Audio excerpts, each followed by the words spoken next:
Today, we determine just how many lives were lost during the fall of High Charity, and, in so doing, ascertain the size of the Holy City's defense fleet. The fall of High Charity is among the most dreadful events in the modern Halo universe. The sheer magnitude of death concentrated in and around this space station is simply horrific. To properly gauge just how much life was lost, we must first understand just how many personnel were present during the fall of High Charity.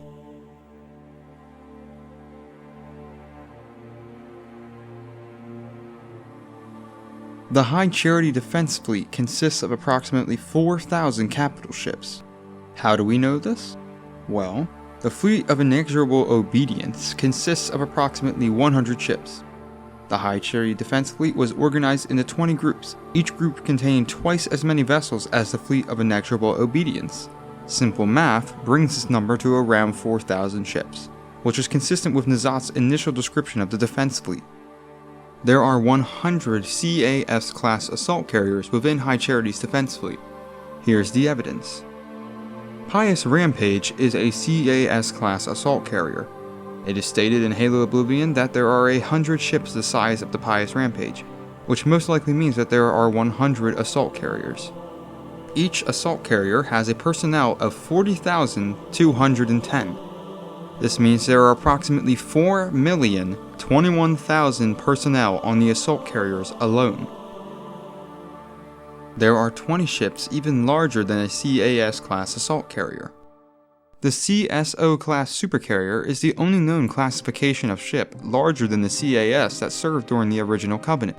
We cannot assume that these 20 ships are CSOs, or that they're even as large as a CSO, but we can assume that their number of personnel is at least equivalent to that of an assault carrier's. That means this number of personnel is at least 804,200. There is at least one ORS-class heavy cruiser, the Incorruptible. This contains a personnel of 16,186. There is at least one CRS-class light cruiser, the Spear of Light. This contains a personnel of 60. Now that those vessels are addressed, there are approximately 3,878 remaining ships. We know that the defense fleet contained both CCS-class battlecruisers and CPV-class heavy destroyers. However, given that destroyers play a more offensive role, their primary role being glassing, they are less effective in ship-to-ship combat and defense than a battlecruiser. As such, I've split the two ship classifications into a 3-1 ratio where battlecruisers make up 75% of the remaining fleet, and destroyers make up 25%. Thus, there are approximately 2,908 battlecruisers and 970 destroyers. Each battlecruiser has a personnel of 7,290. This means there are approximately 21,199,320 personnel on the battlecruisers. Each destroyer has a personnel of 2,456. This means there are approximately 2,382,320 personnel on the destroyers. The combined personnel of all of the ships within the fleet is approximately 28,423,086. High Charity itself has a personnel of 7,726,105,003. However, there are at least 5 UNSC Marine prisoners of war.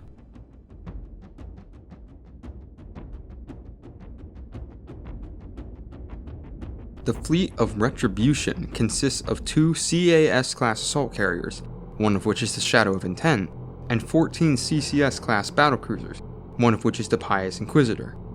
The combined personnel of the fleet is 182,480. The Spear of Light is a CRS-class light cruiser, which usually have less than 10 personnel on board. However, this particular vessel is the exception due to its role as a flagship of a Covenant remnant.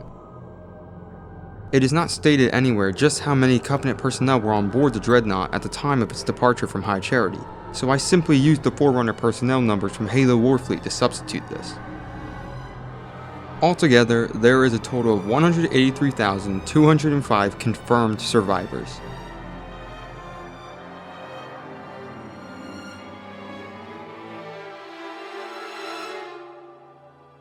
The Incorruptible was an ORS-class heavy cruiser with 16,186 personnel. The Eternal Reward was a CAS-class assault carrier, giving it a personnel of 40,210.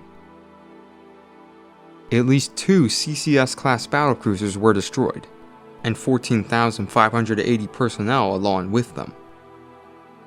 At least 9 CPV-class heavy destroyers, one of which was the Rapturous Ark, perished, taking the lives of 22,104 personnel with them.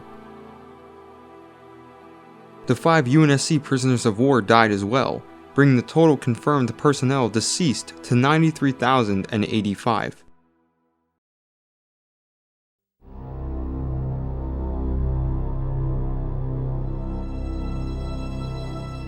There were 23.8 million Saint-Chayum citizens living in High Charity at the time of its downfall.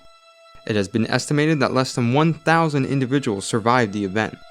However, given that the Saint-Chayum were being evacuated from the city during the Great Schism, and that a number of those evacuation ships managed to escape, it is possible that the number is slightly higher than this. This may be generous, but I'd say closer to 10,000 members of the species likely survived. However, this still means that over 23.7 million members of the species died. But what of the 7.7 billion personnel, both military and menials included, that were stationed on High Charity when the Civil War began?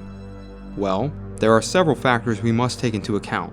For one, the entire Covenant was fighting itself. All the while, the Flood was spreading throughout the city, taking advantage of the chaos to infect countless individuals. Any Covenant personnel that were not in combat were likely trying to escape the station.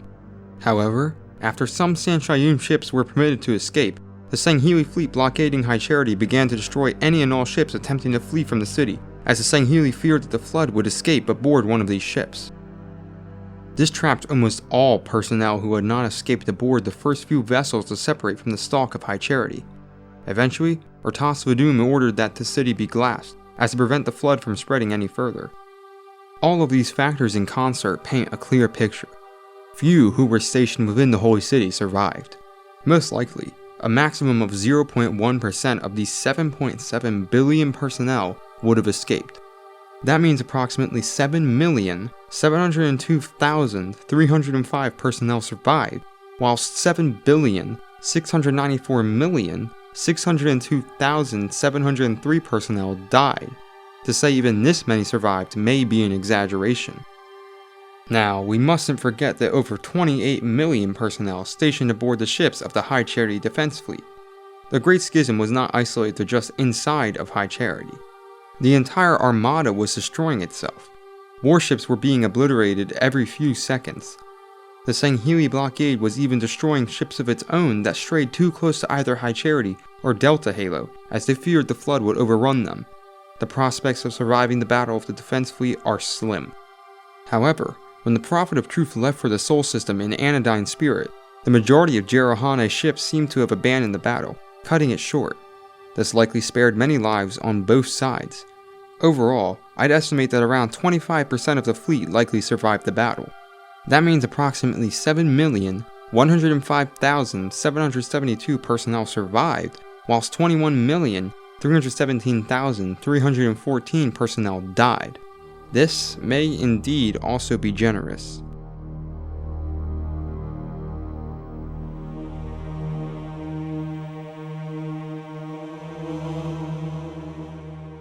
There are only a mere 183,205 confirmed survivors. However, the estimated amount of survivors is counted at 14,818,077. The confirmed deceased personnel seems almost insignificant, with only 93,085 confirmed dead. Unfortunately though, the estimated deceased amounts to 7,739,710,017 personnel. The fall of High Charity is indubitably the bloodiest and most utter loss of life in the Covenant Empire's 3,000 years of conflict. No other event in Halo better imparts the knowledge that humanity were not the only victims of the Hierarch's schemes. I only hope that the next time you play through Halo 2's final missions, you can thoroughly grasp the tragedy of what's occurring all around you. Farewell.